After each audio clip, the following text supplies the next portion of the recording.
What's up, fam? It's AudieoVisual. Attempts in Geometry Dash are a pretty fundamental mechanic. Every time you die, you restart the level from the beginning and your attempt counter increases by 1. Pretty basic, right? When beating easy levels, the attempt counter means basically nothing, since most people beat easier levels in such a short amount of time that the attempts needn't be checked. The level's over before you can even spare a thought. However, it becomes pretty important when getting to demons. Those levels can take a very long time to beat, and the greatest players will spend tens, even hundreds of thousands of attempts trying to beat the hardest levels in the game. But what's the highest attempt count you can get? The idea of a highest attempt count is kinda counterintuitive, since most people would rather spend as little time as possible beating a level. A few players have attempts count in the several hundred thousands, such as Muffy450, who has a legendary 600k attempts on Sonic Wave, which is already an unreal number. But what if I told you we could go higher?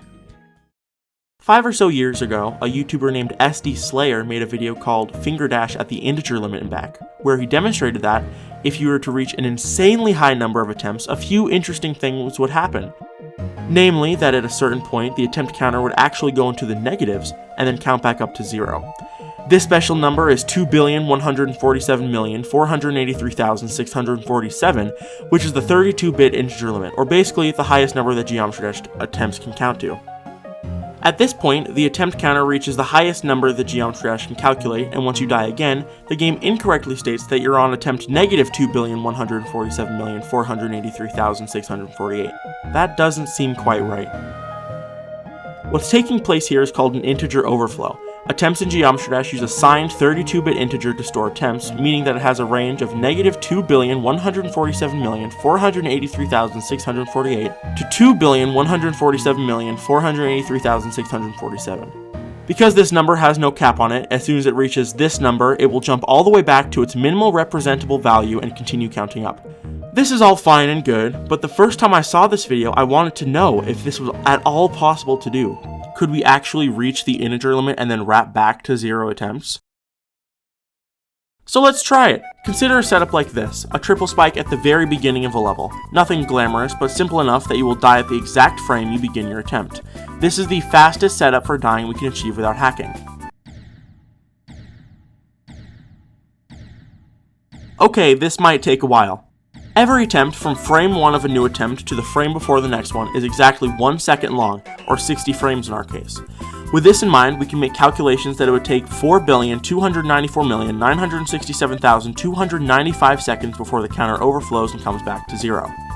Simplifying this number down, it would end up taking 1,193,046 hours, 49,710 days, and a total of roughly 136 years of dying at a spike at the beginning of a level to overflow and count back up to 0 attempts. So, hypothetically, if you were to wait at this level for that long and then somehow beat it, the game would believe that you have beaten the level in a grand total of 0 attempts, when in actuality, you've probably broken a good few world records in that time. Even at 100 times speed, this monumental task of hitting 0 attempts would still take 81 years. Now, what would happen if we were to wait long enough for the attempt count to overflow again? Well, since the attempt count will loop forever, this also means that roughly every 136 years of playing, the level would loop back to 0 attempts. So, you could be a Geometry Dash god after around 9,397 years too. When researching this topic, I was kinda hoping that there were a few other counters in GD that did not have caps on them, but unfortunately for us, RobTop did a pretty good job cleaning up in this regard. The only thing I thought might not was the counter object, but I tested that and it has a cap of 99,999. Classic. But that's just about it for this video. I wanted to make a video discussing this topic for a while now, and honestly, this is a pretty cool fun fact that I haven't heard many people talk about, especially considering that it's been 5 years since SD Slayer's video came out. So if you happen to have 136 years to spare, feel free to try this glitch out for yourself. With that being said,